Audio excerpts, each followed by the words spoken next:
October 17th, 1944. Somewhere near the Reichswald, German frontier. The forest is silent. Too silent. A cold, wet fog clings to the birch trunks like a living thing, and every breath from the men of the Calgary Highlanders curls into the night in thin, white ribbons. There is no moon, no stars, just a suffocating black curtain stretching between the trees. And that is exactly why Sergeant Michael Reed, age 24, is terrified. Because tonight, he cannot see his hand in front of his face, but his sniper partner, Corporal James Jimmy Halpern, can. Reed crouches behind a fallen oak, rifle tucked into his elbow, clutching the receiver for the strange battery pack humming faintly at his hip. The vibration feels unnatural against his ribs, a quiet, electric heartbeat. Ahead of him, Halpern lies prone in the mud, cheek welded to the stock of a modified Lee Enfield No. 4T. But this one is different. This one carries an attachment never before used in actual combat. A squat metal device, a thick lens, a flicker of invisible light. The men whisper about it like a rumor from a different world. The Canadians call it Tabby. The British call it Type K. The scientists at the National Research Council in Ottawa call it something else entirely. An experiment with no guarantee it won't blind the user. But right now, on the German frontier, it is the only thing giving Halpern a pair of eyes. A faint metallic click fills the darkness as the corporal adjusts the emitter on his scope. A barely audible hum rises. Reed swallows. "You seeing anything?" he whispers. A pause. Then, "Everything," Halpern breathes. And the hairs rise on Reed's neck, because Halpern's voice is different, lower, sharpened by something he cannot quite place. Awe, fear, power. The Reichswald is pitch black to Reed. To Halpern, through the brand-new infrared sniper scope built in secret in Canada, it is glowing. The enemy patrol, 1 officer, 3 riflemen, moves cautiously along the forest trail, each shape lit in a pale phantom white through the lens. They think they are invisible. They think the night shields them. They have no idea that the Canadians lying in the muck 20 yards away are staring straight into their souls. Halpern lifts one gloved hand, signaling Reed to kill the emitter the moment the shot rings out. If the Germans find the battery pack, if they capture the scope, their mission, and the entire secret development program that birthed this thing, would be blown wide open. Reed's fingers hover over the switch. Halpern inhales, exhales. The forest holds its breath. Then, crack! A single suppressed shot splits the silent woods. The German officer folds instantly, dropping without a sound, as if the night itself had reached up and extinguished him. Reed cuts the power. Darkness swallows them. The remaining German riflemen freeze, peering into nothingness, spinning toward shadows that mean nothing and everything all at once. Reed listens to the frantic German whispers, "Was war das? Schütze! Woo!" and realizes with a jolt that the enemy still cannot see a damn thing. But the Canadians can. Halpern toggles the emitter back on for a heartbeat, just enough to reacquire targets. The forest lights up again in the ghostly monochrome only he can see. He steadies the Lee Enfield. Another breath. Another shot. Another body drops. Reed kills the power again. The third German breaks, stumbling into the trees, tripping over roots, crashing through branches in pure animal panic. Halpern doesn't bother turning the scope back on. He doesn't need it. The sound alone gives him the target. Crack! He fires blind into the dark. The crashing stops. Silence returns. And for the first time that night, Reed realizes he is shaking. Not from cold, not from fear. From witnessing something unnatural. Something the textbook said was impossible. Something that belongs decades in the future. A sniper firing with literal night vision. A device that turns total darkness into a shooting gallery. an invention whispered about in Allied briefings but dismissed as science fiction. And yet, here it is, muddy, humming, and deadly in Halpern's hands. Reed exhales, trying to steady his breathing. "What did you see?" he finally whispers. Halpern doesn't answer immediately. He pushes himself up slowly, the emitter now cold, the battery pack still alive under Reed's coat. When Halpern finally speaks, his voice is quiet, almost reverent. "Everything," he repeats. Then he adds something that makes Reed shiver more than the night air ever could. "They were dead, before they knew we were here." The two men pack up quickly. This forest is not safe. Nothing near the Siegfried Line is safe. Mines, booby traps, listening posts. The night hides everything and everyone. But tonight, Canada has claimed the darkness itself. As Reed slings his rifle and shoulders the battery pack, he finally lets the implications settle. This is not a field test, not a lab trial, not a theory. This is real. This is working. This is the first operational use of Canada's infrared sniper system, one of the most guarded secrets of the war. A weapon that gives its wielder the eyes of a cat, a weapon that turns night into an ally, a weapon built because a group of Ottawa scientists refused to accept that darkness belonged to the enemy.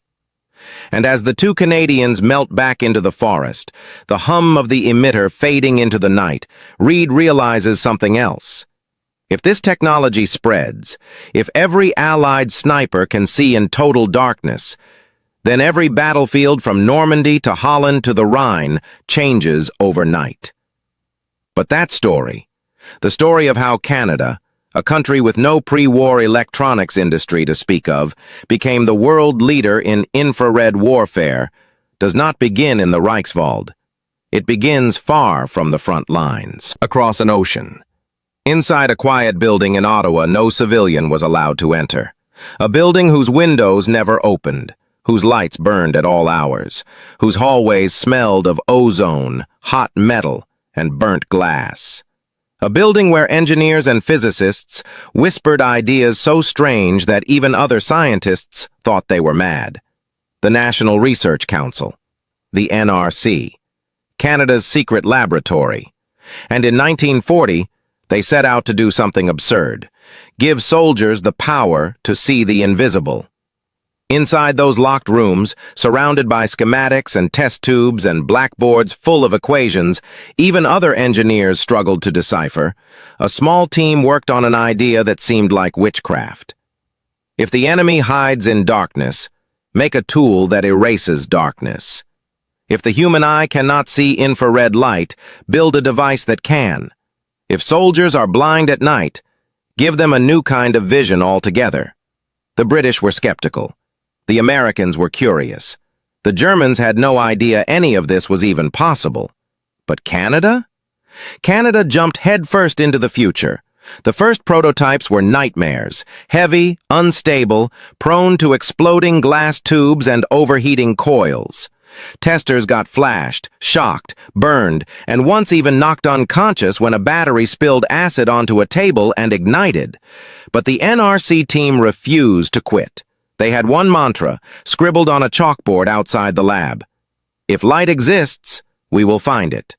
And slowly, painfully, impossibly, they did.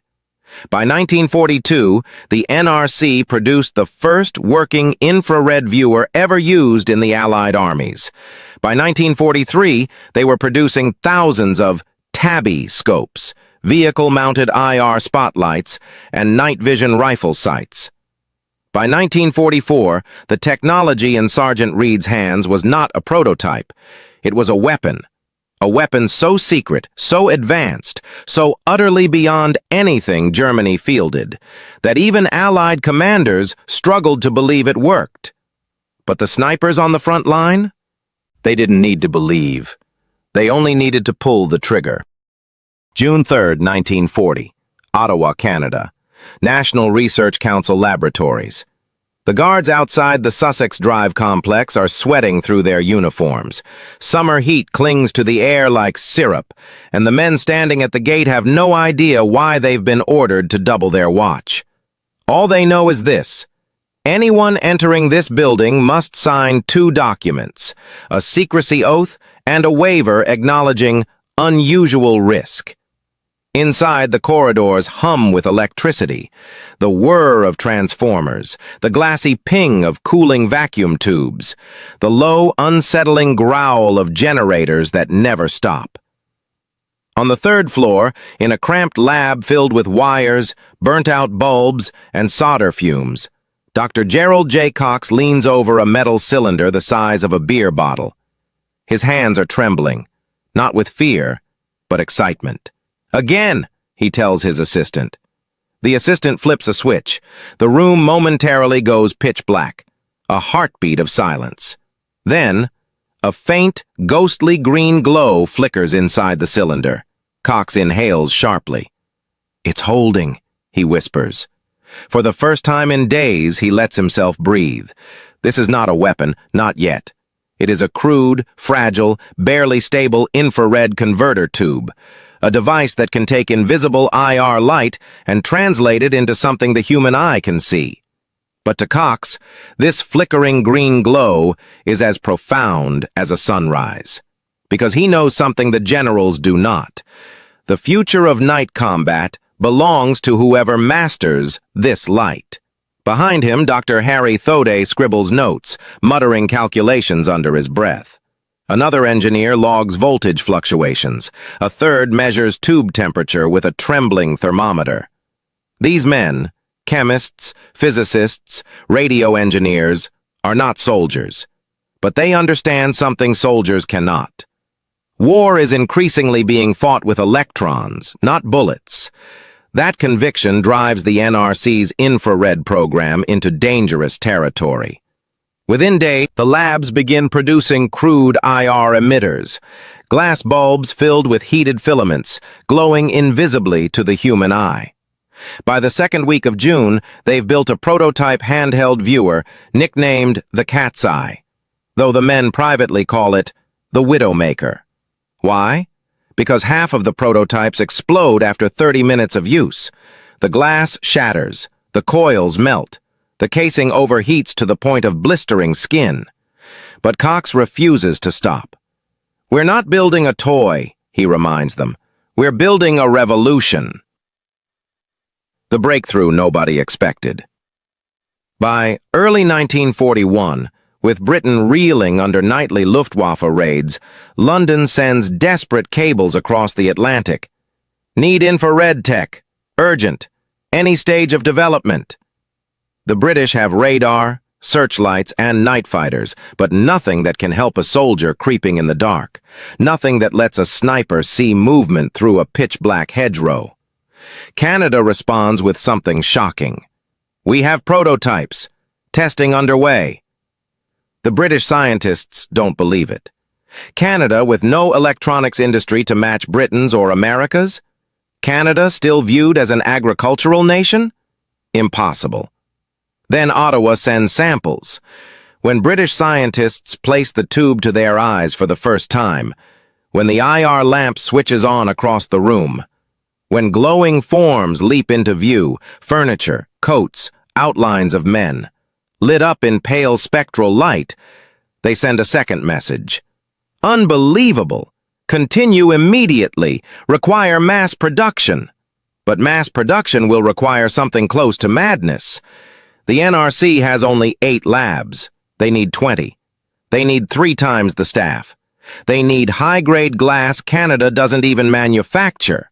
So Ottawa does something unexpected. They give the NRC complete wartime autonomy. Whatever they demand, they receive. Whatever they request, they are granted. Electricians, chemists, machinists, optical specialists. Entire graduating classes from Canadian universities are pulled straight into the program.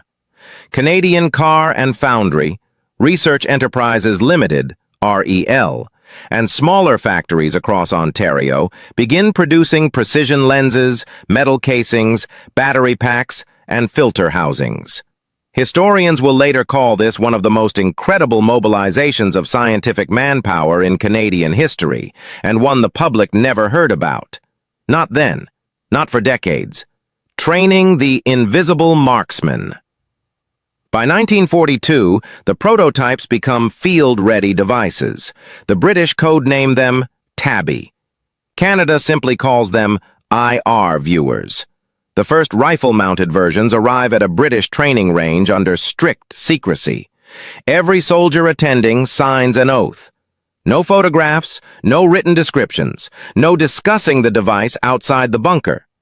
Corporal Lennox Hughes, one of the first British testers, later described the moment he saw the device in action. It was like God reached down and switched the world back on. The men are stunned. Even with the crude image, even with the heavy battery pack, the effect is undeniable. You can see in a place where light does not exist. Snipers are selected next, not volunteers, carefully chosen marksmen with steady nerves and quiet dispositions, men capable of keeping their mouths shut. Among them is a Canadian rifleman stationed in Britain for advanced sniper training. James Jimmy Halpern, the same man who in 1944 would take the first IR-assisted sniper shots of the war. Halpern remembers the briefing vividly. A dim room, a British major with a stack of black folders, a long table covered with heavy cloth. Then the reveal. A Lee Enfield fitted with a thick, unfamiliar cylindrical tube, a battery pack, a coiled cable, a hooded lamp the color of black steel. This, the major announced, is Canadian sorcery. Try not to break it. The men laugh nervously. By the end of the session, nobody laughs, because when they step into the sealed firing lane, the lights cut, the IR lamp clicks on, and glowing shapes appear through the lens. A truth settles like dust. Night belongs to whoever has this weapon. The terrifying potential. British planners understand immediately what this means. Night raids become easier. Defensive positions become deadlier. Snipers become predators in total darkness. German infiltration teams lose their greatest advantage. And above all, the psychological effect is devastating. Imagine being a German sentry on the Siegfried Line. The forest is black. You are alone. Your eyes play tricks on you. Then, without warning, a single shot, a perfect shot, one that could only be made by someone who can see you. Except you see nothing. Not the muzzle flash, not the glint of glass, not a shadow. Nothing.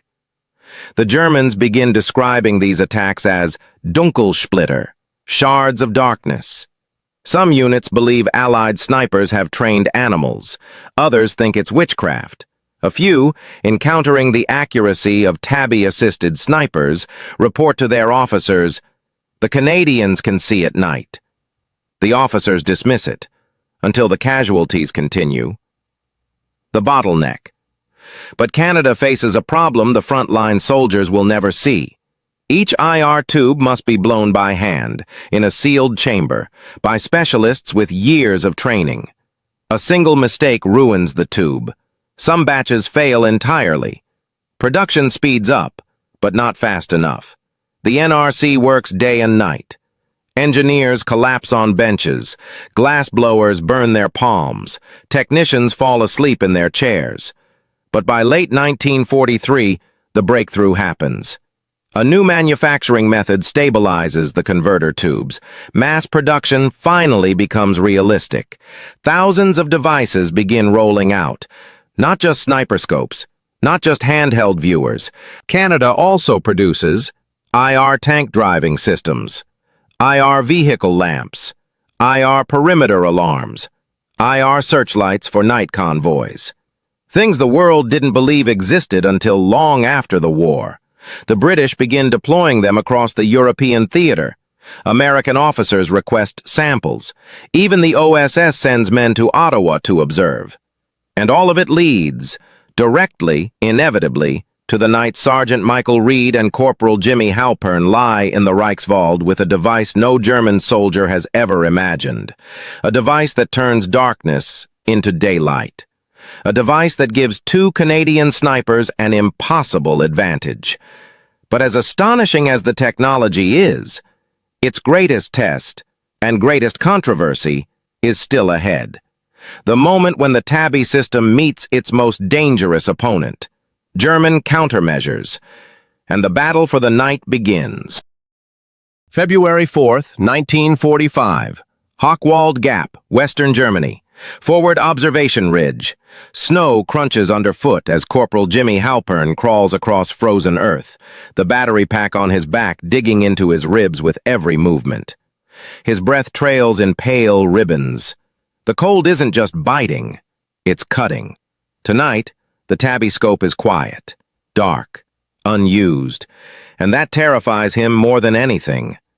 Because for the first time since he received the device, he isn't sure it will work. Somewhere below, across the narrow pass of the Hochwald Gap, the last major natural barrier before the Rhine, German units are preparing something. Something masked by night, smoke, and silence. Something he cannot see. Behind him, Sergeant Michael Reed whispers, "Nothing yet?" Halpern only shakes his head, because something has changed. The Germans are no longer moving like blind men. They aren't stumbling. They aren't waving lanterns, and they certainly aren't exposing themselves along moonlit ridges the way they had weeks earlier along the Siegfried Line. Instead, they move in coordinated bursts, teams leapfrogging through the snow, signals flashing briefly, too briefly for the naked eye. Reed feels a knot tightening in his stomach.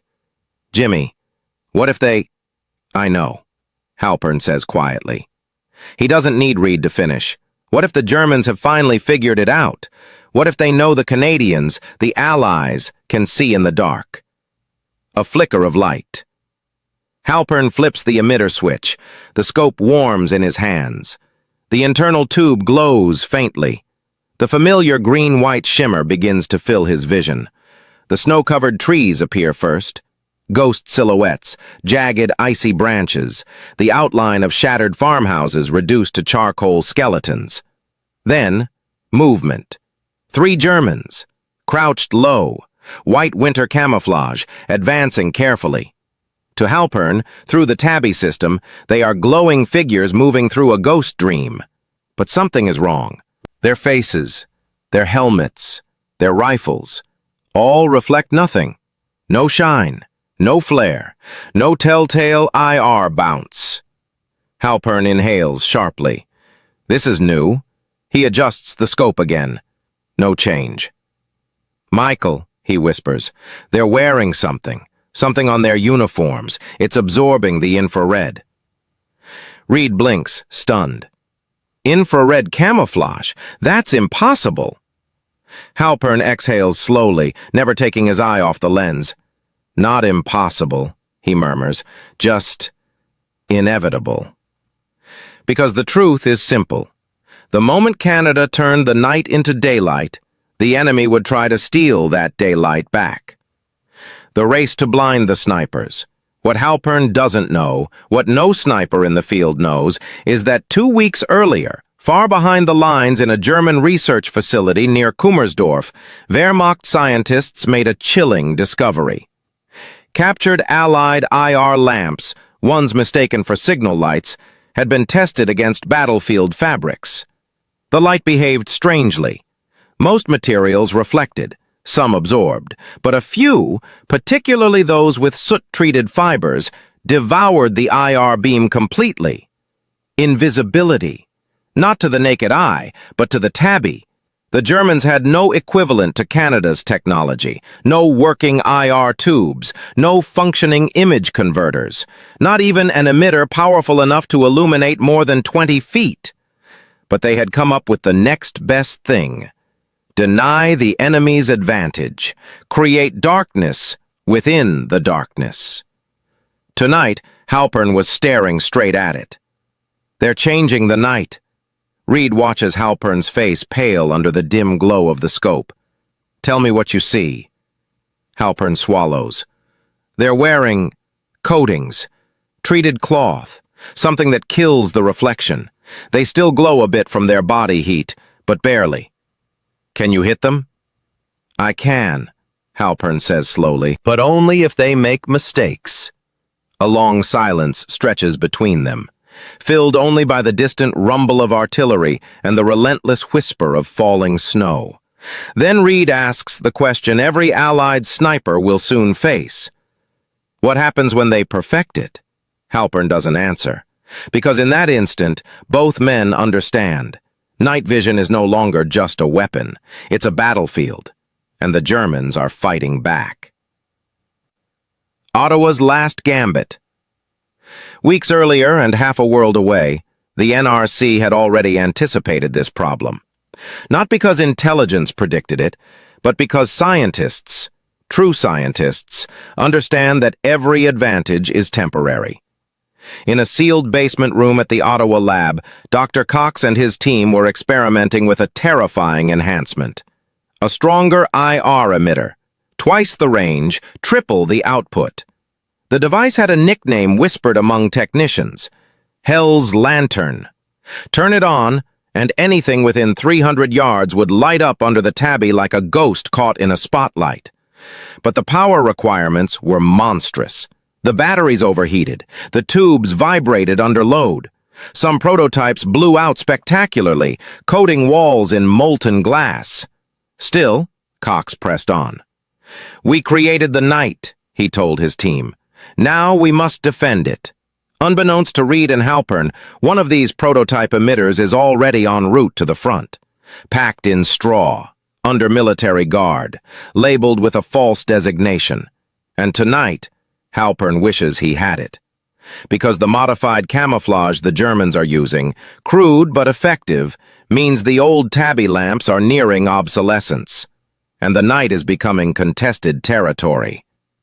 The first clash of invisible forces. Below the ridge, the German patrol halts, not randomly, not blindly. They are scanning, listening, anticipating. Halpern realizes with a chill. They're hunting something, too.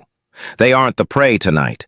They're looking for Allied snipers. And if they have even a hint that the Allies can see in the dark, if a single German officer has pieced together the pattern of nighttime kills, they will be ready.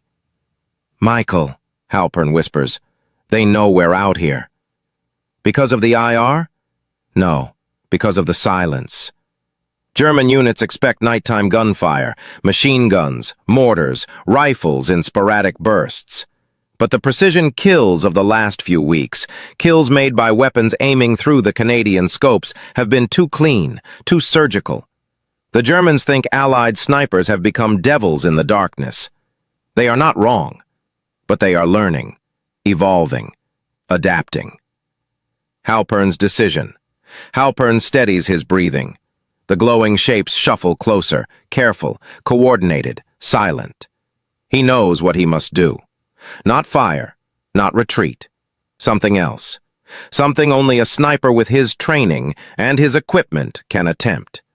He tilts the emitter, just slightly. Not enough to reveal their position, just enough to bathe the distant snow in a faint IR shimmer.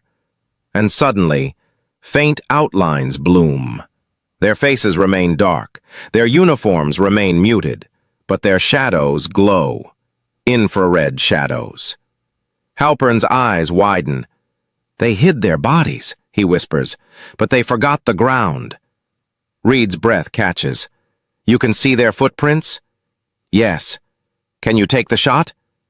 Halpern exhales, centers the reticle, and squeezes. Crack! A German collapses. The others break, but their boots betray them. Their trails burn bright in Halpern's IR vision. He fires again, and again. A final shape stumbles into the trees, slipping through the ghost-white glow. Then silence. Reed lets out a long, shaky breath. How long until the rest of them adapt? Halpern lowers the rifle. Not long, he says quietly. Not long at all. Because tonight proves a terrifying truth. The darkness is no longer a blanket. It's a battlefield. And both sides are fighting for control of it. Once, the Canadians alone owned the night. Now, the night is fighting back, and the true test of Canada's impossible invention is about to begin. February 12, 1945.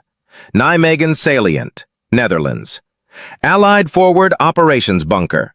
A single light bulb flickers above the map table, throwing jittering shadows across the walls of sandbags and raw wooden beams. The air smells of damp wool, cold metal, and cigarette smoke. Outside, wind claws at the bunker's canvas doorway with a low, hungry howl. Inside, Lieutenant Colonel Edward Muir of the British 51st Highland Division is staring at a weapons crate with an expression halfway between awe and fear. "This," he mutters, "is what Ottawa thinks will change the war?" The crate is half open, straw scattered across the floor. Inside lies a monstrous, unfamiliar contraption. A thick cylindrical emitter reinforced with steel ribs. Heavy power cables coiled like black serpents. A battery pack nearly the size of a radio unit. It looks nothing like the compact tabby system Muir had trained with. This is bulkier, heavier, meaner. A fearsome stamp on the side reads, "Property of NRC, do not expose to daylight. Model, experimental infrared beam Mark IV. But soldiers on the front have already given it a far more fitting name, Hell's Lantern.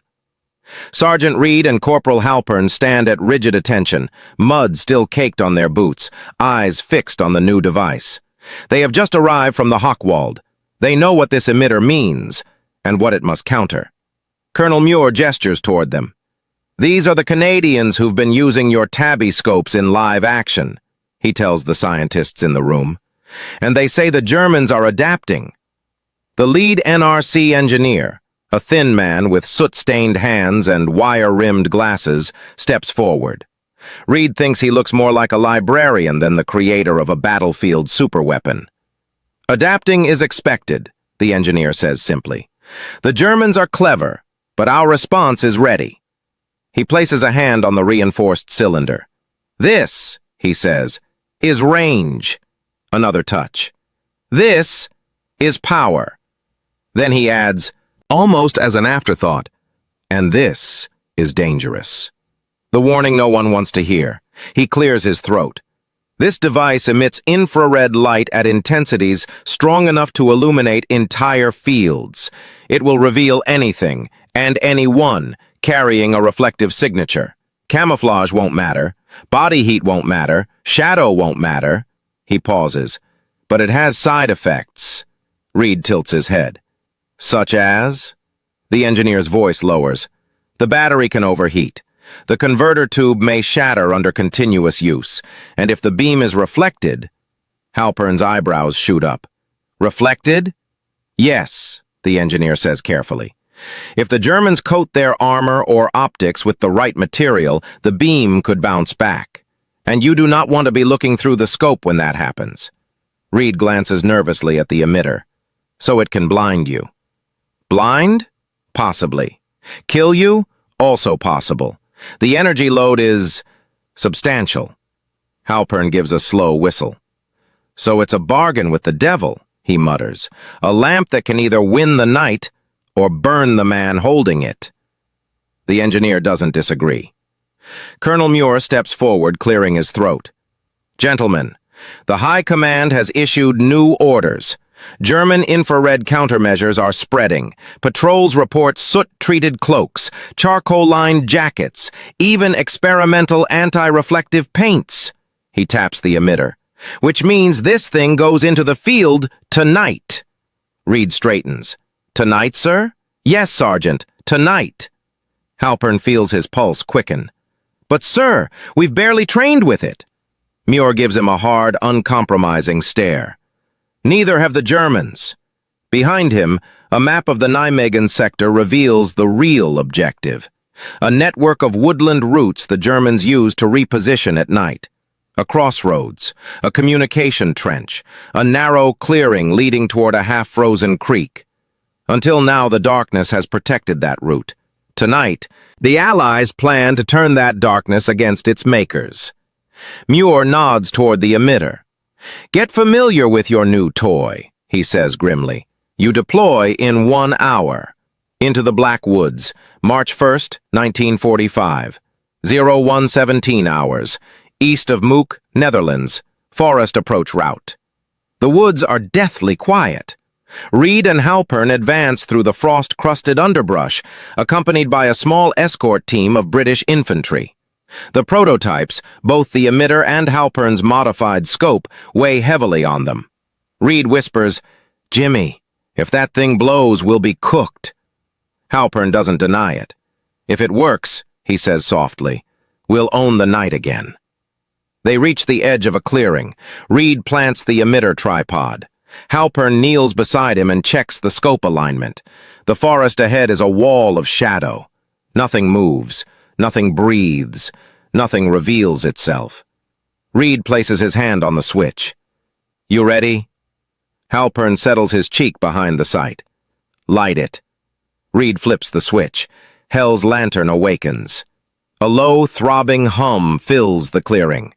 The emitter vibrates violently. Its reinforced housing heats almost instantly. A pulse of invisible energy surges across the forest. At first, nothing. Then Halpern sees it. A faint shimmer. A flickering shape. 3 shapes. Then 10. Then an entire German patrol route, glowing in pale ghost light through the IR scope. Halpern exhales sharply. Oh my God. They aren't moving. They are waiting. Hidden under IR-resistant cloaks, convinced the night has concealed them. But the emitter is too strong. Even the faintest heat signature bounces back. Reed whispers, "Can they see us?" "No, not unless they know exactly what to look for." Halpern steadies the rifle. This is it. This is the future. He squeezes the trigger. Crack! A German collapses. Return fire erupts instantly, wild, unfocused, panicked. The Germans are shooting blind into the trees. Halpern fires again, and again. Reed spots, tracks, marks targets. A deadly machine of 2 men wielding the power of invisible light. Then suddenly, the emitter screams. A sharp, rising whine, metal groaning, heat flooding the air. "Jimmy! It's overloading!" Halpern jerks his face away from the scope. Reed dives for the power switch. But the emitter flares, not with visible light, with a burst of white-hot IR energy powerful enough to ignite dry grass. The clearing flashes like a silent explosion. The beam reflects off a German helmet, just for an instant. And that instant is enough. Halpern falls back, clutching his eyes. "Jimmy!" Reed grabs him. "Can you see? Jimmy, answer me!" Halpern gasps. I saw a flash, like lightning, but..." He blinks. "I can still see." Reed lets out a breath he didn't know he was holding. The emitter lies smoking on the ground, its casing cracked, its cables singed.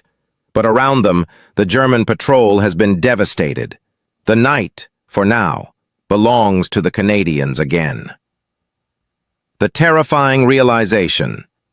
Reed helps Halpern to his feet. The escort team rushes forward, checking weapons, scanning the dark. Halpern stares at the smoldering emitter.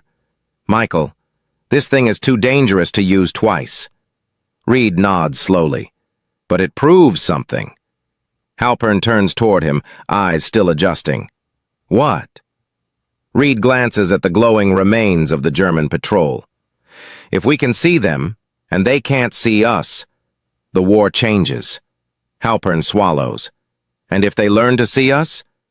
Reed's jaw tightens. "Then the night becomes the most dangerous battlefield of all. Because tonight was only a test, a desperate counter to a desperate enemy. But the true war, the war for invisible light, has just begun." March 12, 1945. Somewhere along the German frontier, abandoned farmstead, pre-Rhine operations zone. The farmhouse is a wreck, windows blown out, roof collapsed at one corner, shell fragments embedded in the wooden walls like frozen shrapnel butterflies. But in the cellar, deep under cracked stone and dust, the Allies have carved out a hidden nest for the most secret element of their night war. Reed and Halpern sit at a rough-hewn table beside a lantern, shielded under a blackout hood. Their faces are drawn, exhausted, pale from nights spent fighting in a world no normal soldier can see. Across from them sits Major Peter Hargrove, a British intelligence officer with sharp eyes and a voice that carries the clipped tone of someone used to receiving bad news. He lays a thin folder on the table. You two are the only snipers in this sector with operational experience using the Tabby and the Mark IV emitter. That makes you valuable. He pauses. And it means you're in danger. Reed folds his arms, jaw set. Halpern leans forward despite his still sensitive eyes. Hargrove slides a photograph across the table. A grainy image taken by reconnaissance camera. A German patrol at dusk. One soldier carries something strapped across his back, a cylindrical device with cables running to his belt.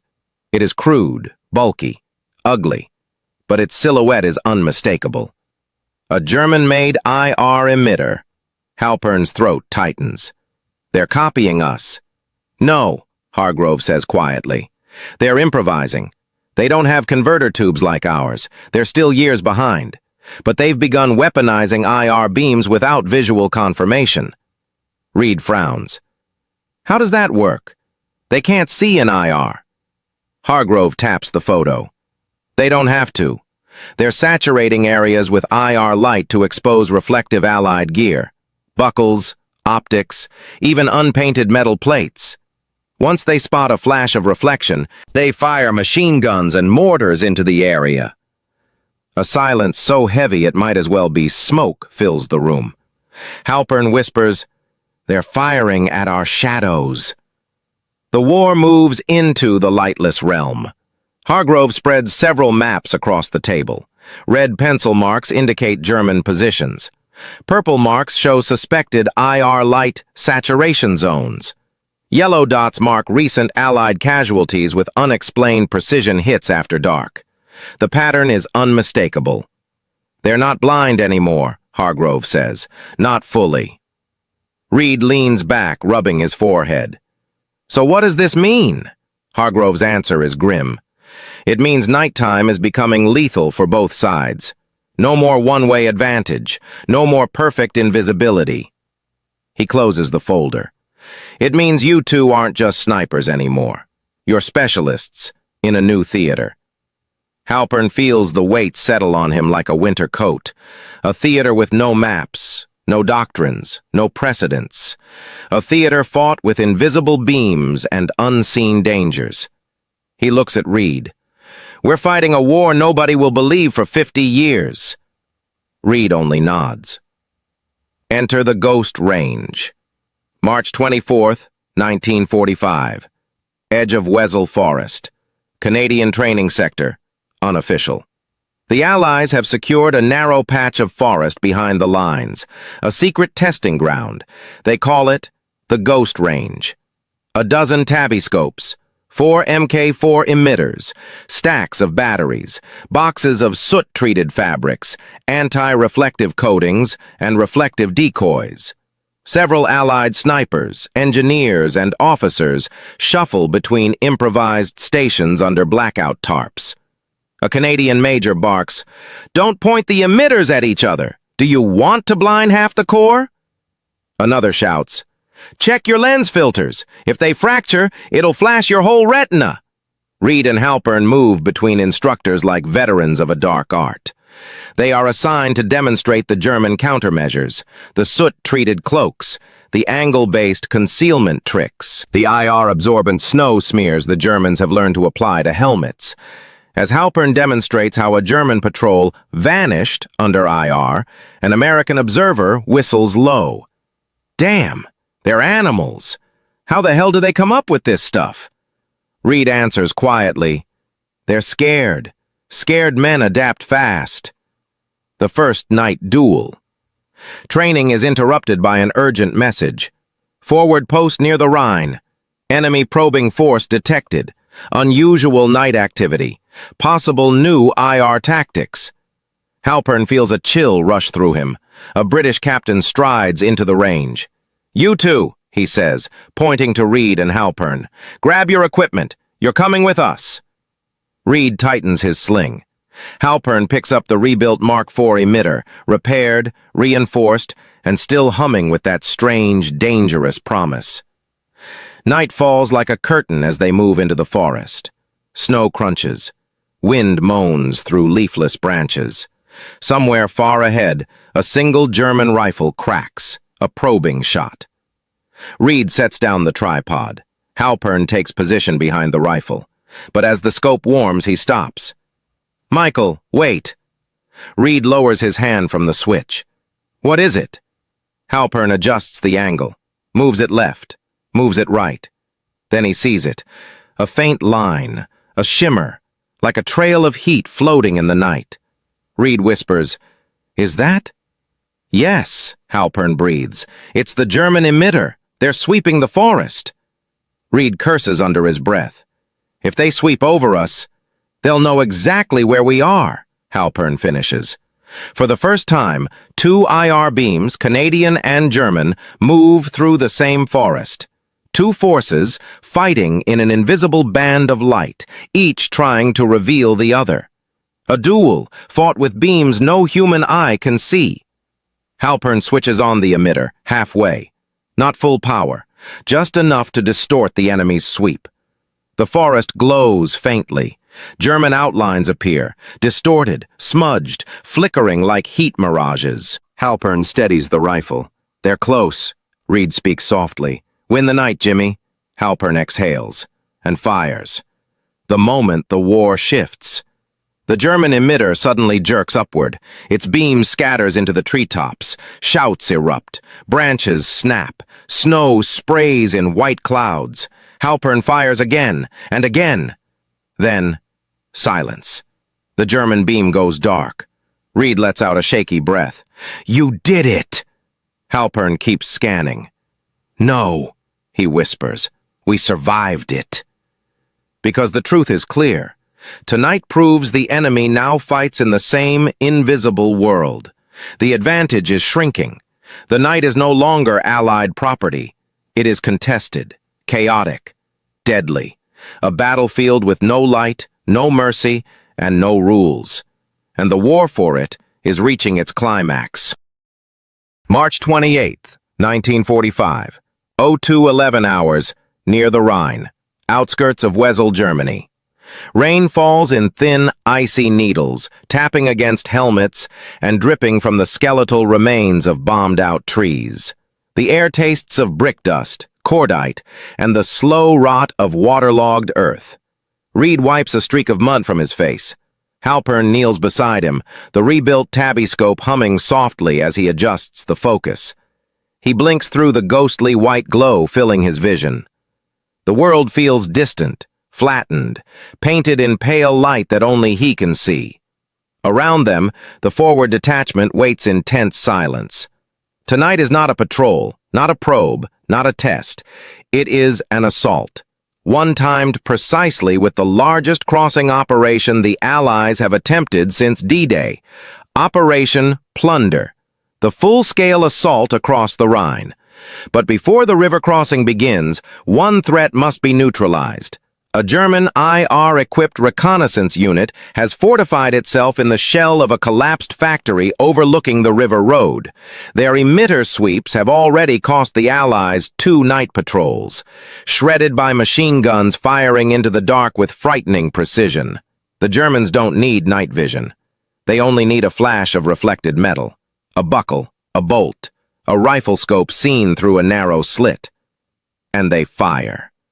Tonight, Reed and Halpern must eliminate that position, or the entire crossing plan is at risk. The factory that sees in the dark. The destroyed factory looms ahead, a jagged concrete skeleton, its walls blown apart, its interior exposed to the moonless sky.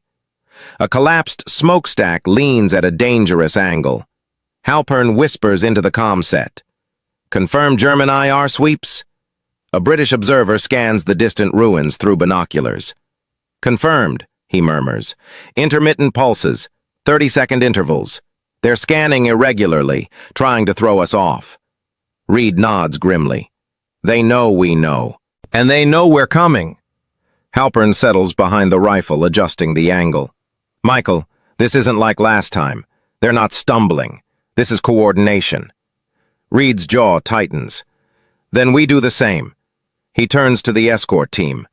On his signal, 2 engineers move forward with IR reflective decoys, metal plates coated with a thin frost of soot and wax. They place them in the mud at wide angles, half buried, mimicking equipment glint. A British corporal radios softly. Decoys placed. Reed raises 2 fingers. Phase 1. He flicks his wrist. Begin. The first exchange of invisible fire. The forest holds its breath. Then, a German IR sweep cuts through the rain. A thin line, a shimmer, a ghostly flicker through the trees. It catches one of the decoys. Instantly, tat-tat-tat-tat, machine gun fire erupts from the factory. Hot tracers slice through the darkness, striking the decoy and erupting the mud around it. Chunks of earth burst upward like geysers. The Germans have taken the bait. Halpern steadies the rifle. Emitter, half power. Reed nods, flicks the switch. A faint hum rises. The rain glows like silver dust. The factory, broken arches, twisted metal beams, shattered window frames, blooms into ghost light through Halpern's scope. Then he sees them. Shapes. 10 German riflemen. One crew manning a heavy MG-42, and in the center, atop a mound of rubble, a tall German officer turning a homemade IR emitter mounted on an iron swivel. Halpern inhales slowly. That's him. That's the spotter. Reed whispers, he's the one finding our patrols. Not anymore. Halpern aligns the reticle. The officer moves. His cloak shimmers with soot-coated cloth that devours most of the IR, but his boots, still wet from rain, reflect just enough. Halpern squeezes the trigger. Crack! The officer crumples. The emitter jerks sideways and falls. Shouts echo from inside the factory. Reed hisses, "Target's shifting! Rotate left!" Halpern sweeps the scope. The Germans scramble to conceal themselves, pulling tarps, forming overlapping fields of fire. "They're not breaking," Halpern whispers. "They're preparing." And then something unexpected happens. A new German IR beam cuts through the night, stronger, tighter, more focused. Reed's breath catches. "They've got a second emitter!" Halpern feels a chill. No, not just one. Another beam ignites, then a third. 3 converging sweeps, a triangle of invisible light. "They're flushing us out," Halpern whispers. "Like hunting dogs." Reed grips the battery pack. "Jimmy, if they hit your scope with all 3 at once—" "I know." Flash. Blindness. Possibly worse. Halpern exhales, steadying himself. "Turn the emitter up. Half power won't cut it." Reed freezes. "Jimmy, last time it overloaded." "This time I'll control it." Reed hesitates. Halpern stares straight into the scope. "Trust me." Reed flips the switch. Full power. The emitter roars. Rain explodes into ghost-white mist. Trees bloom with light. The air itself seems to glow. And the factory? The factory is suddenly filled with blinding IR illumination. In Halpern's scope, everything becomes clear. Every rifle, every helmet, every hiding place. Halpern begins firing. 1 shot, then 2, then 3. Each German falls as if plucked by an invisible hand. Reed spots targets as fast as Halpern can shoot. "Left window! Upper beam, 20 degrees! MG crew, far right!" Halpern's rifle cracks again and again. Concrete chips, metal sparks, bodies slump behind ruined walls. Then suddenly, a sharp, rising whine. The emitter trembles. Halpern grimaces. "It's overheating!" Reed fights the controls. "Just a few seconds. Jimmy, cut it!" The emitter erupts in a burst of white-hot steam, not an explosion but a violent venting of pressure. The battery pack scorches Reed's palm. Cables snap. A panel bursts open with a metallic pop. The light dies. Darkness swallows them.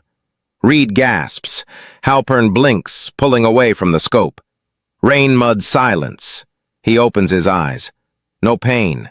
No blindness. Just darkness. Reed breathes, stunned. You okay? Halpern nods slowly. Yes, but I can't see anything. Too dark. Reed grips his shoulder. You don't need the scope anymore. He points ahead. The factory is silent. No return fire. No movement. No IR sweeps. Nothing.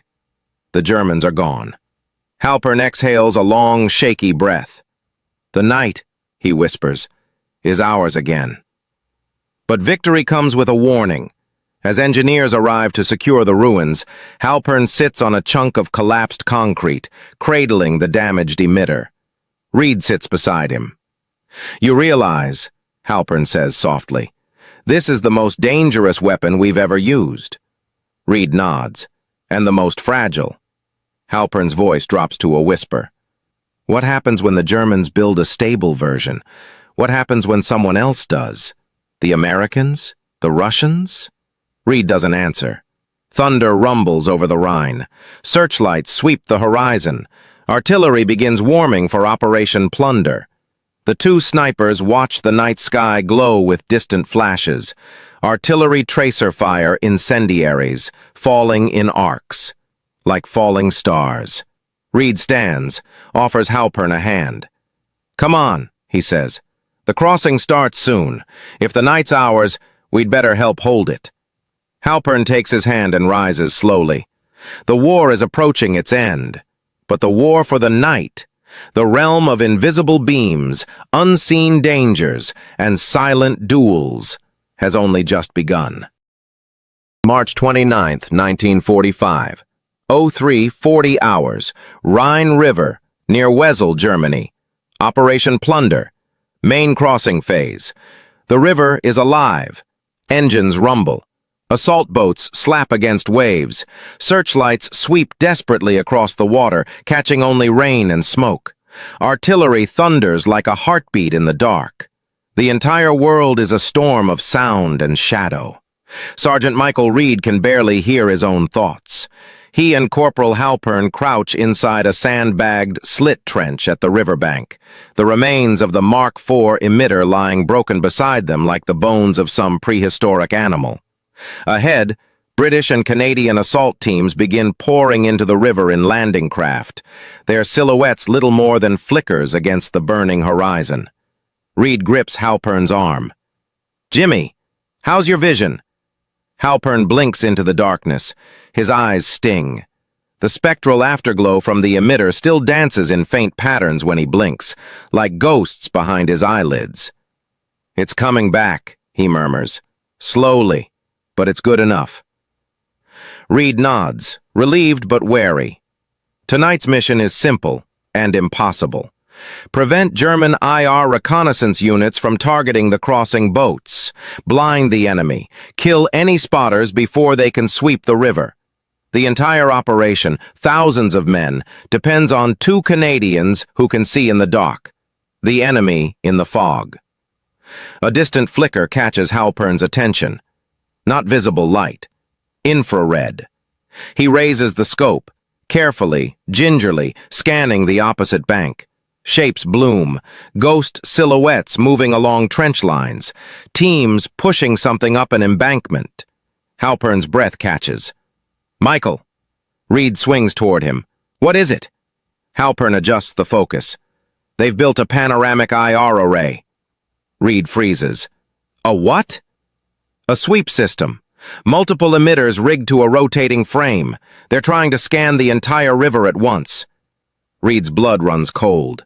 If they hit the assault boats, Halpern finishes the thought, they'll machine gun the crossing into a slaughter. The two men exchange a long, haunted look. This is no longer a duel, no longer isolated emitter sweeps. This is Germany's last attempt to seize control of the night before the war slips away from them forever.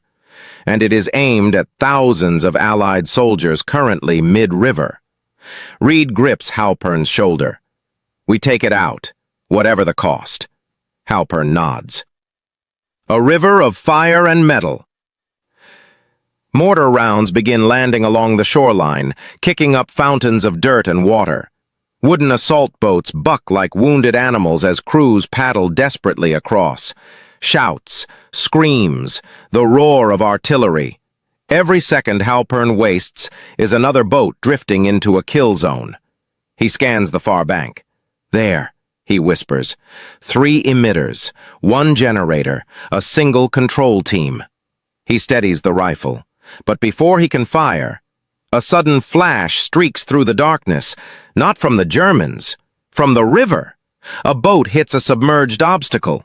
The IR reflective coating on the metal prow catches the German sweep perfectly. Instantly, the German array pivots. Halpern's heart stops. They've got the boat. Tracer fire erupts from the opposite bank. The river explodes with splashes. Men dive into the freezing water. Screams tear through the night. Reed grabs the battery pack. "Jimmy, now!" Halpern inhales slowly. He presses his cheek against the rifle stock. The night collapses to a single, shimmering target. He sees 3 German operators, 2 riflemen, 1 officer giving orders, and the emitter array's power core, a faint glow, central, exposed. Reed whispers, "Take the shot." The shot that saved the crossing. Halpern adjusts a single click on his elevation dial. He breathes in, holds, and fires. Crack! The shot hits the German array's power core. For a single heartbeat, nothing. Then, boom! The emitter array erupts in a silent blossom of shattered glass and molten metal. A geyser of sparks fountains into the night. German silhouettes are thrown backward like rag dolls. The IR beam dies instantly. Reed gasps, stunned. "You got it! You actually got it!" But Halpern doesn't celebrate, because he sees something Reed doesn't. Another small flare, a faint shimmer, a second German array, hidden farther up the bank, smaller, cruder, but aimed directly at the river. Halpern curses under his breath. They have a backup. Reed's face drains of color. "Jimmy, we can't see it with naked eyes. How do we find it before they sweep again?" Halpern grips the scope. "We switch roles." The role reversal. Reed blinks. "What?" "You spot," Halpern says. "With your ears, with timing, with instinct. I'll shoot blind." Reed stares at him. "Blind? Jimmy? We don't have time." The second emitter begins its warm-up cycle, a faint whine building across the river. Reed closes his eyes, listens. Rain, wind, German shouts. Then, a tiny mechanical click. 50 meters north of the first array, Reed whispers urgently. Lower ground, under a collapsed trench wall. Halpern adjusts. Another click. The emitter is nearly active. "Left," Reed hisses. "Left! 2 degrees." Halpern shifts. "One more! Stop!" The emitter hum peaks. "Take it!" Halpern fires. Crack! A scream echoes across the river. The hum drops. German shouts flare in panic. Halpern fires again. Crack! The second emitter sputters, flashes, and dies. Silence rolls across the river, broken only by artillery thunder and the splash of boats pushing forward. Reed exhales shakily. "You did it. Jimmy, you did it." Halpern closes his eyes, allowing the tension to bleed out. "No," he murmurs, "we did." Because tonight, on a river choked with fire and fear, 2 Canadians stopped the night from turning into a massacre. They saved the crossing. They saved thousands of men. And they proved something no one in 1939 could have imagined. That the future of war would be fought in bands of light no human eye could see. But victory has a price. As dawn begins to rise, a faint gray bleeding through the smoke, Halpern rubs his eyes. Reed looks at him. "You good?" Halpern hesitates. "I didn't see the last shot. Not really, just shadows. Shapes." Reed frowns. "That's normal. You've been under strain." "No," Halpern interrupts. It's different this time." He blinks. The world swims slightly. Reed's expression tightens with fear. "Jimmy?" Halpern exhales. I think the IR is taking something from me. Reed's jaw clenches. We'll get you checked when we push across. Halpern nods slowly. But in his gut, in the back of his skull, he knows a truth neither man wants to say. No one walks through the invisible battlefield unchanged, because even if the war ends, the night keeps its scars. April 2nd, 1945, 22:14 hours, east bank of the Rhine, near Brunnen, Germany. Allied consolidation zone after Operation Plunder. The river behind them no longer roars with explosions. Smoke still rises in black pillars from vessel and the shattered crossing points. But the night here, finally, carries a different sound. Engines idling, voices murmuring, boots on gravel, the clatter of medical stretchers. The war is still raging, but the river has been crossed. The impossible has been done. Reed and Halpern sit beneath the overhanging roof of a wrecked farmhouse, rain dripping in rhythmic taps through a shattered gutter. A medical orderly has left them with a kettle of weak tea and instructions to rest before you fall over dead. Reed drinks silently. Halpern doesn't. He just stares into the darkness beyond the farmyard, eyes unfocused. Reed watches him for a long moment before speaking. How bad is it?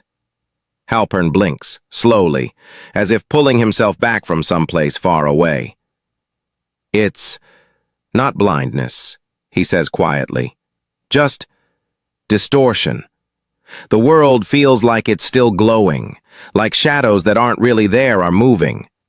Reed swallows. He remembers the white-hot flare of the Mark IV emitter, the overload, the flash reflection, the desperate blind shot across the river. He sets the tin cup down. Jimmy, you did what nobody else could have done. You saved the crossing. That array would have torn our boys apart. Halpern gives a small, tense smile. Funny, isn't it? They train you for years to fire a rifle in daylight, and then your real war ends up being in light no one can see. A wind gust rattles the broken window frames. Halpern stares at his hands. Do you ever feel like we weren't supposed to see what we saw out there? Reed shifts uncomfortably. Jimmy. No, listen, Halpern continues. The night, it felt alive. Like once we started bending it, twisting it, illuminating it, something twisted back. Reed exhales slowly. You're tired, exhausted. Anyone would feel that way. But in his heart he wonders, too, because he remembers the first time he saw men glowing like ghosts under the Tabby system. The first time he saw IR sweeps crisscrossing a dark forest like silent lightning.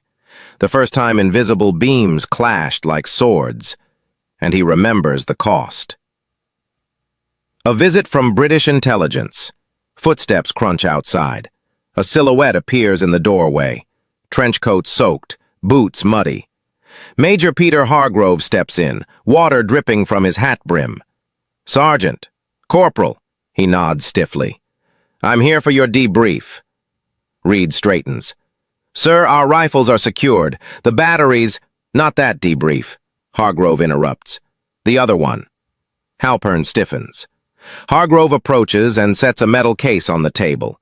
Its edges are stamped with the words, Property of British Intelligence, IR Ops. He opens it. Inside lie half a dozen photographs, all grainy, all taken with a primitive, experimental IR camera. Hargrove spreads them across the table. Reed and Halpern stare down at the images and feel the blood drain from their faces. Ghosts on film. The photographs show the German emitter arrays before the attack, glowing like molten skeletons. German infantry silhouettes, faces blank and white like skulls. A Canadian assault boat mid-river, its metal prow shimmering like a lantern flame. An IR sweep striking the boat, lighting the entire river in a glowing white line. The final image, a silhouette of Halpern himself, kneeling behind the rifle, eyes illuminated by the tabby scope like two burning coals. Halpern shudders. I look inhuman. Hargrove answers with a tone that is not unkind. You look like a man using light the world is not ready to understand. Reed glances up. Why are you showing us these? Hargrove folds his hands. Because command has made a decision. He meets Halpern's eyes. There will be no official record of your IR actions. Not now. Not in the final reports. Not even in the sniper logs. Halpern's jaw drops. Sir, what? Why? Because Germany was experimenting with IR-2, Hargrove says. And once word gets out that both sides were developing invisible light weapons, every nation on Earth will want to replicate the capability. He pauses. And that cannot happen. Reed's voice is low, controlled. You want us to forget? I want you to understand, Hargrove says quietly, that victory sometimes requires burying the very tools that created it. He gestures to the photographs.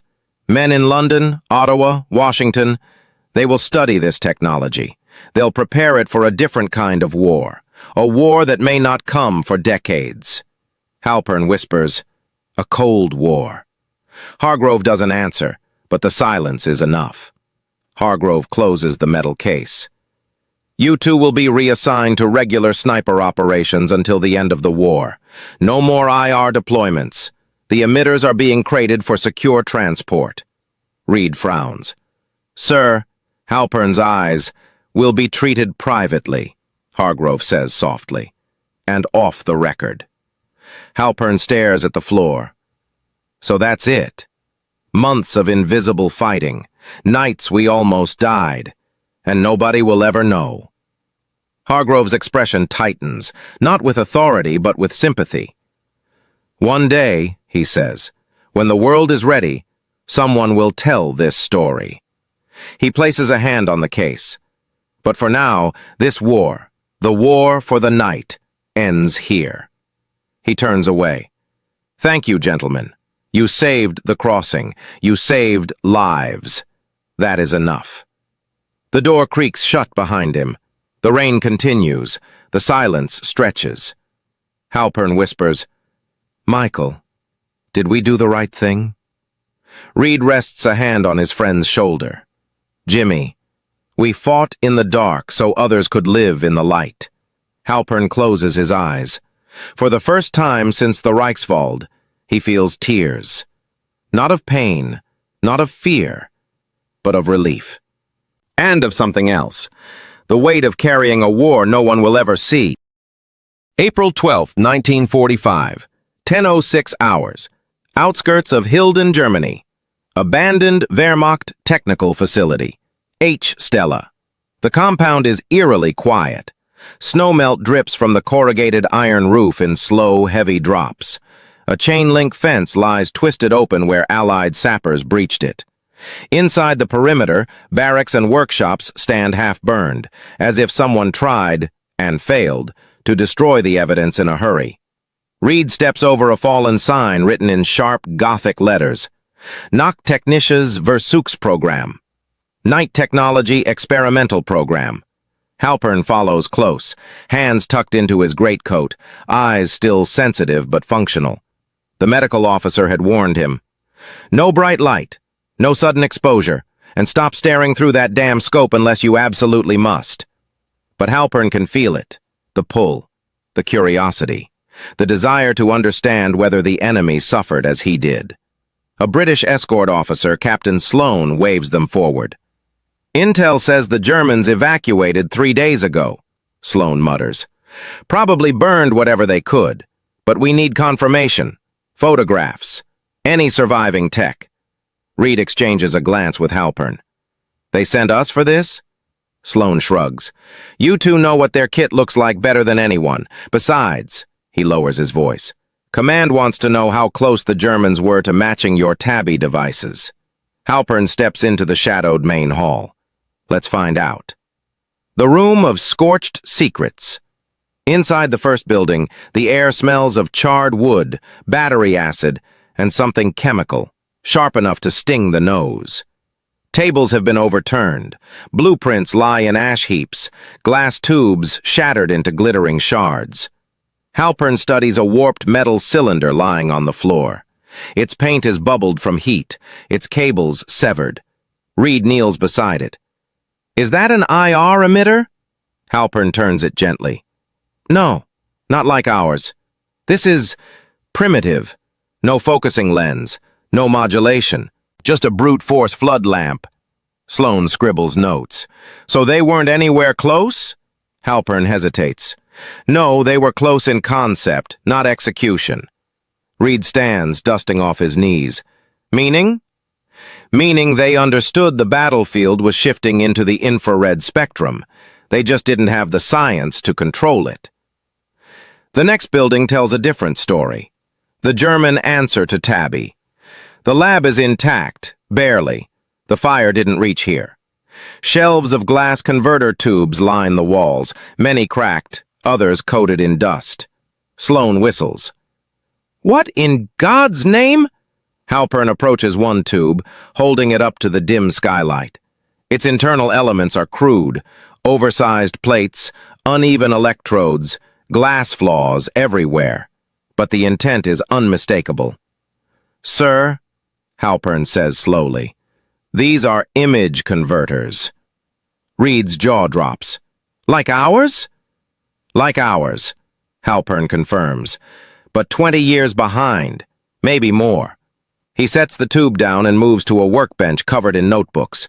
German engineer's handwriting fills the pages. Equations, sketches, beam diagrams, spectral notes. Halpern translates some of the scrawled German aloud. Goal. Sichtbarkeit bei völliger Dunkelheit. Sicht über 200 Meter. Visibility in total darkness. Vision up to 200 meters. Reed exhales. They really were trying to build night vision. Halpern nods. But they never stabilized the tubes. Their vacuum levels were wrong. Their glass impurities were too high. And look at this. He points to a chilling note in red pencil. Nicht berühren. Neigung zur Explosion. Do not touch.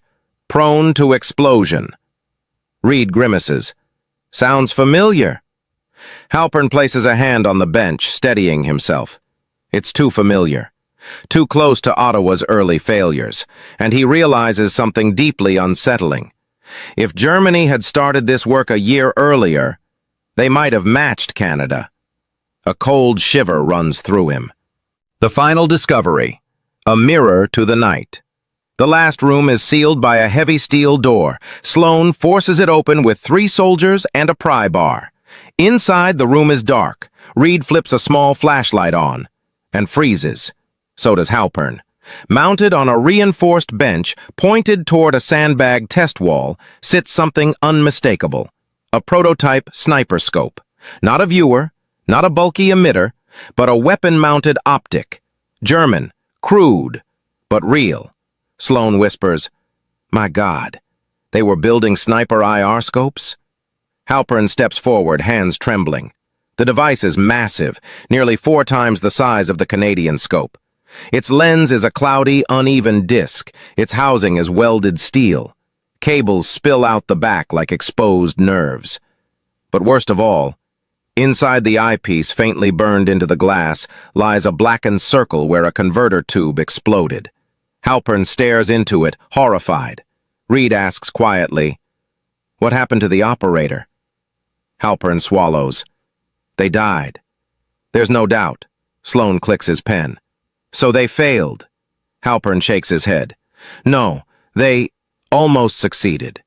He lifts the scope carefully. It's unstable, dangerous. Probably killed more German testers than it helped, but it proves something. Reed waits. Halpern's voice lowers to a whisper. They were inches away, inches from building a weapon like ours. A heavy silence fills the room. Reed finally speaks.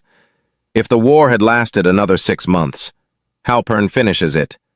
The night would have belonged to no one. Burning the past. Sloane closes his field notebook.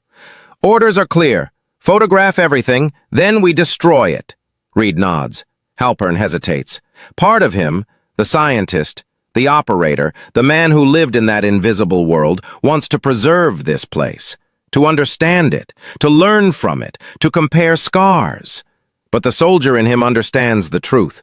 Some knowledge should not survive a defeated empire. Reed lights the first incendiary charge. Sloan places 2 more. Halpern sets the final one in the corner beneath the failed sniper scope. He pauses a long moment, then whispers, "You lost this race, and thank God for that." They exit the building. Fire blossoms behind them, painting the broken courtyard in orange light. German notebooks curl into ash. Blueprints turn to black flakes. Converter tubes pop like glass insects. The failed scope melts into a puddle of war's forgotten ambitions. Reed watches the flames climb. "Jimmy, how much of this should we tell the brass?" Halpern stares into the inferno. "Only enough to remind them, not enough to tempt them." Reed nods slowly. The night wind carries embers upward, tiny, burning stars rising toward a gray April sky. Halpern whispers, "This war is ending, but the next war won't use bullets first. This," he gestures to the burning lab, "is only the beginning." And he knows with chilling certainty, the soldiers of the future will not fight for the night. They will fight inside it, with light no human eye can see.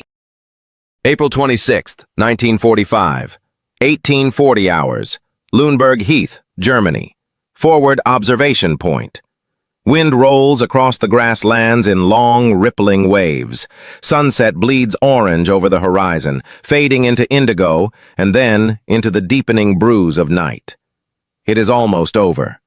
German units are surrendering in clusters, panzers abandoned on roads, machine guns left clean and cold, white flags draped from farmhouse windows like torn sheets. But for Sergeant Michael Reed and Corporal Jimmy Halpern, the war ended differently. Not with an armistice, not with a surrender, but with a whisper, a quiet order, a sealed folder, a directive stamped with 2 words, "No record." The final mission that never happened. Reed and Halpern are waiting at a small staging area lit only by the last rays of sunset. A pair of military trucks idle nearby, carrying crates marked "Property of NRC, Return for Destruction, Handle with Extreme Caution." Inside those crates lie the last surviving Mark IV emitters, broken converter tubes, melted optical housings, everything they use to fight the invisible war. 2 British MPs stand guard. Halpern leans back against a tree, rubbing his temples. "Feels strange," he mutters, "to end a war without firing a shot." Reed looks at him sideways. "You fired plenty of shots." "No," Halpern says quietly. "I mean this war, the IR war, the night war, it just ended, like someone snuffed out a candle." Reed understands. The invisible war, the one fought between beams, shadows, sweeps, and ghosts, won't appear in any official report. It will simply vanish, just like the darkness it controlled. A quiet arrival. A jeep approaches, crunching over gravel. Major Peter Hargrove steps out, trench coat fluttering in the wind. He nods at the MPs, then approaches Reed and Halpern with a leather case under his arm. Halpern tenses. Reed mutters under his breath, "Here it comes." Hargrove opens the case. Inside are 3 items, a sealed envelope, a typed form titled Post-Action Denial Protocol, 2 medals wrapped in cloth. Halpern's breath catches. Hargrove speaks softly. "Gentlemen, this is your last briefing." The last briefing. He hands them the envelope. "Inside are your transfer papers. Sniper duty only. No IR attachments. No specialized equipment. You'll finish the war as regular infantry marksmen." Reed raises an eyebrow. "Just like that?" "Just like that," Hargrove says. He lays the denial protocol on the hood of the truck. "This document states that you will not discuss infrared operations with anyone, not commanders, not medics, not historians, not your families." Halpern swallows. "For how long?" Hargrove pauses. "Indefinitely." A gust of wind ripples the paper. Reed feels something twist in his chest. So that's it. We disappear. Hargrove shakes his head gently. No. You return home as heroes, just not for this, not for what truly mattered. The medals no one will understand. Hargrove unwraps the cloth bundle. Inside lie 2 military medals, the British decoration for gallantry. He pins one on Reed's chest, the other on Halpern's. Officially, he says, this is for exemplary conduct in the Vesel crossing. Reed almost laughs. Unofficially? Hargrove meets their eyes. Unofficially, it's for fighting a war no one else even knew existed. Halpern's voice is low. Will anyone ever know? Hargrove exhales. Maybe, decades from now, when no one alive can misuse what you learned. The vanishing of night warfare. The MPs begin loading the crates into the second truck, the one marked for destruction. Halpern steps forward. Wait! He places his hand on the edge of the crate containing the last intact IR scope, warped, cracked, but still recognizable. This saved lives, he whispers. Reed steps beside him. And it took pieces of us with it. Halpern exhales. Feels wrong to erase it. Hargrove speaks gently. We're not erasing it, we're postponing it, locking it away until the world can bear it. He pauses. Consider yourselves lucky. You saw the dawn of something new, something terrifying, something inevitable. The next war won't be fought with rifles first. It'll be fought with what you carried on your backs. Halpern nods faintly. We were early. Yes, Hargrove says, and early means dangerous. The convoy to nowhere. Engines rumble. The trucks roll out onto the dirt road, one heading east, toward a research team, the other heading north, toward a furnace, an incinerator, and a final goodbye. Reed and Halpern stand side by side, watching their invisible war drive away under guard. Jimmy, Reed says softly. Yeah. When you close your eyes at night, do you still see it? Halpern hesitates. The light? He nods. The shapes? He nods again. The shadows? A pause. Yes. Reed exhales. Me too. And in that moment, it hits them both with quiet clarity. They will carry the night longer than the war. Long after Germany surrenders, long after their rifles are stored away, long after newspapers declare that peace has returned to Europe. Because the night shows what war hides. Because once you've seen men glow like ghosts, you can never go back to darkness. What comes after? Hargrove steps toward them one last time. You've done enough, he says. Go home. Live. Heal. He offers his hand. Reed shakes it firmly. Halpern hesitates, then clasps it too. Hargrove gives a thin, sad smile. And if anyone asks what you did in the war, Reed answers, we'll tell them we fired rifles. Halpern adds, and kept our heads down. Hargrove nods. That will be the truth they're ready for. He turns, climbs into the jeep, and disappears into the fading light. Reed and Halpern stand together in the soft evening wind. The night rises around them. No IR beams, no ghost silhouettes, no invisible duels. Just the pure, simple darkness of a world returning to peace. Halpern whispers, Michael, do you hear that? Reed listens.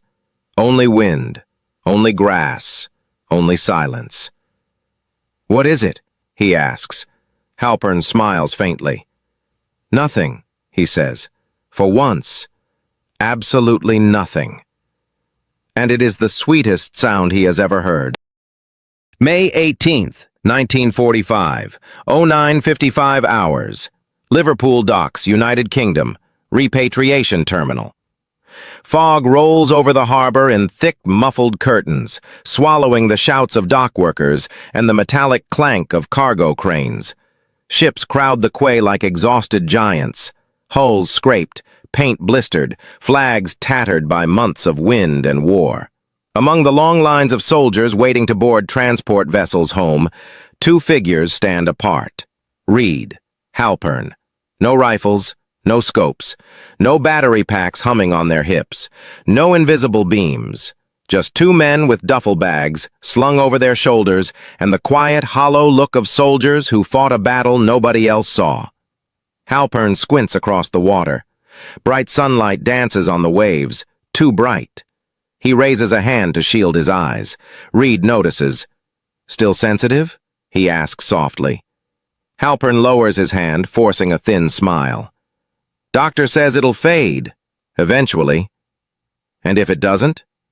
Halpern shrugs. "Then I'll learn to live with the ghosts." Reed looks at him carefully. "The ghosts?" Halpern nods. "The shapes, the afterimages. I see them when I close my eyes sometimes. Outlines, like light that never turned off." Reed's jaw tightens. "The price of seeing what no one else could." Halpern smiles. "Yeah, something like that. The letter that shouldn't exist." A military courier approaches them with a clipboard.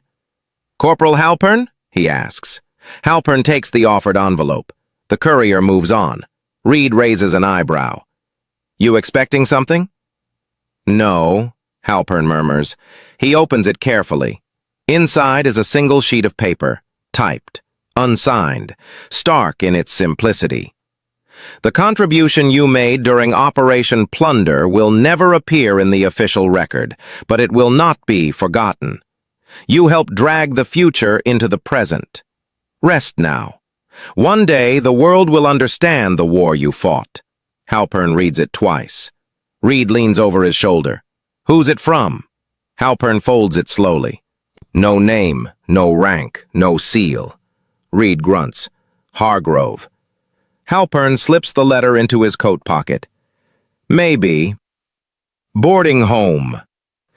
The ship's horns echo across the harbor. Long, low, mournful notes that vibrate through the wooden planks beneath their boots. Reed looks out over the crowd of young soldiers laughing, smoking, pushing one another in tired camaraderie. "We don't fit in with them, do we?" he says quietly. Halpern shakes his head. "We fought a different war." Reed chuckles. "An invisible one." Halpern corrects him. "A hidden one." They join the boarding line. The crossing back, aboard HMCS Prince Henry. 3 days at sea, the Atlantic is calm, far calmer than the world they left behind. Halpern stands alone on the upper deck, watching the horizon blur into a soft blue line. Reed approaches, leaning against the rail beside him. "You've barely slept," Reed says. "Too quiet," Halpern answers. "My mind keeps waiting for sweeps, for flickers. I keep thinking I'll see something glowing in the dark." Reed nods. "I had a nightmare last night.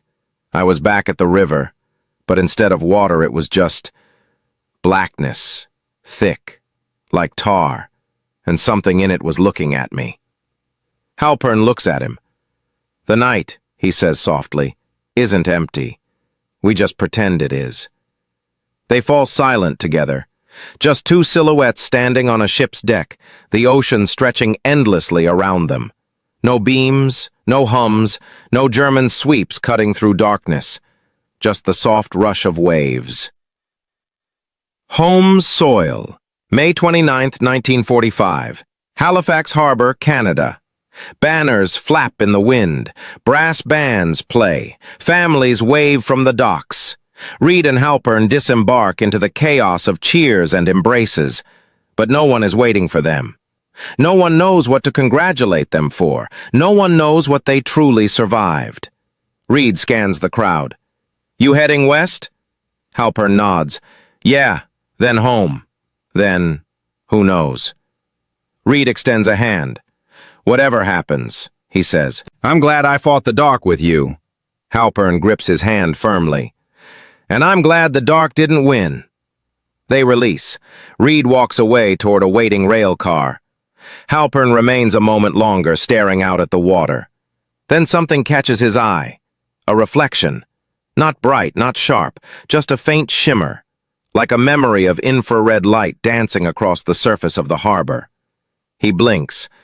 It's gone. But the moment lingers, because some things don't leave you. Some wars don't end when the shooting stops.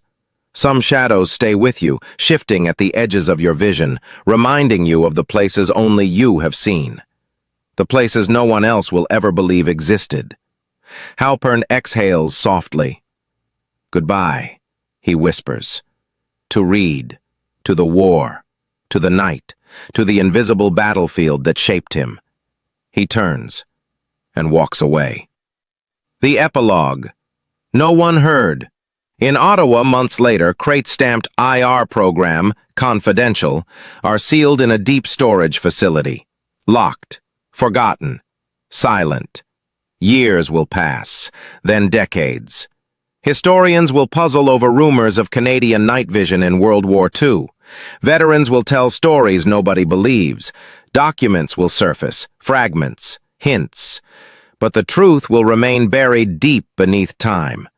That 2 Canadian soldiers saw the future before anyone else and fought a war in a spectrum no one else even knew existed. A war that allowed Allied snipers, for the first time in history, to see in total darkness. A war that changed everything, quietly, secretly, permanently. A war that faded from the page, but lived on in the men who carried it home.